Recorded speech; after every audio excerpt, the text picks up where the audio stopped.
بسم اللہ الرحمن الرحیم۔ یہ قصہ جو میں آپ کو اس وقت سنانے لگا ہوں اسے بیان کیا ہے شیخ الاسلام حضرت مفتی تقی عثمانی دامت برکاتہم العالیہ کے شاگرد حضرت مفتی محمد ابن آدم الکوثری دامت برکاتہم العالیہ نے۔ مفتی محمد ابن آدم الکوثری دامت برکاتہم العالیہ کا تعلق برطانیہ سے ہے۔ بہت سے مسائل انہوں نے انگریزی میں لکھے ہیں، بہت سے سوالوں کے جوابات لکھے ہیں، ایسے ہی بہت سی مفید کتابیں انہوں نے لکھی ہیں انگلش میں۔ تو خصوصی شاگردوں میں حضرت مفتی صاحب کا شمار ہوتا ہے، حضرت شیخ الاسلام مفتی تقی عثمانی دامت برکاتہم العالیہ کے۔ تو اپنا قصہ بیان کرتے ہیں کہ جب میرا پاکستان جانا ہوا تو حضرت شیخ الاسلام مفتی تقی عثمانی دامت برکاتہم العالیہ سے ملاقات ہوئی۔ ملاقات کے دوران میں نے ان سے سوال کیا کہ حضرت یہ فرمائیں، یہ بتائیں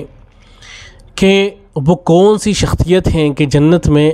جن سے آپ سب سے پہلے ملاقات کرنا چاہیں گے؟ مفتی محمد آدم الکوثری کہتے ہیں کہ میں نے نبی اکرم صلی اللہ علیہ وسلم اور صحابہ اکرام کا استثناء پہلے ہی کر دیا تھا کہ نبی اکرم صلی اللہ علیہ وسلم اور صحابہ اکرام کے علاوہ یہ فرمائیں کہ کون سی شخصیت ہیں کہ جنت میں جن سے آپ سب سے پہلے ملاقات کرنا چاہیں گے؟ تو اس کے جواب میں مفتی محمد ابن آدم الکوثری کہتے ہیں کہ حضرت شیخ الاسلام مفتی تقی عثمانی دامت برکاتہم العالیہ نے فرمایا کہ اس امت میں اتنی عظیم شخصیتیں پیدا ہوئی ہیں، اتنے بڑے بڑے علماء پیدا ہوئے ہیں، لہذا یہ فیصلہ کرنا دشوار ہے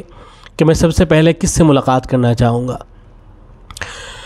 تو مفتی محمد ابن آدم الکوثری کہتے ہیں کہ میں نے کچھ دیر توقف کیا، توقف کرنے کے بعد میں نے سوال کو پھر سے دہرایا اور اس مرتبہ سوال کو تھوڑا سا تبدیل کر دیا۔ تبدیل کر کے میں نے پوچھا کہ آپ یہ فرمائیں کہ آپ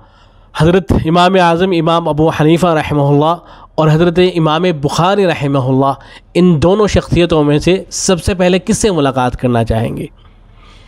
تو حضرت شیخ الاسلام مفتی تقی عثمانی دامت برکاتہم العالیہ کا جواب تھا کہ میں امام اعظم امام ابو حنیفہ رحمہ اللہ سے ملاقات کرنا چاہوں گا۔ پھر اس کے بعد حضرت شیخ الاسلام مفتی تقی عثمانی دامت برکاتہم العالیہ نے جواب میں مزید فرمایا کہ میں امام مالک رحمہ اللہ سے ملاقات کرنا چاہوں گا، اس لیے کہ مجھے حضرت امام مالک رحمہ اللہ اور ان کی فقہ سے خصوصی مناسبت ہے، اور میں نے جب حدیث پڑھانے کا آغاز کیا تھا تو ابتدائی دور میں موطا امام مالک رحمہ اللہ کو بھی میں نے پڑھایا تھا، تو مجھے خصوصی مناسبت ہے فقہ مالکی سے، تو میں حضرت امام مالک رحمہ اللہ سے ملاقات کرنا چاہوں گا۔ یہ جواب تھا حضرت شیخ الاسلام مفتی تقی عثمانی دامت برکاتہم العالیہ کا۔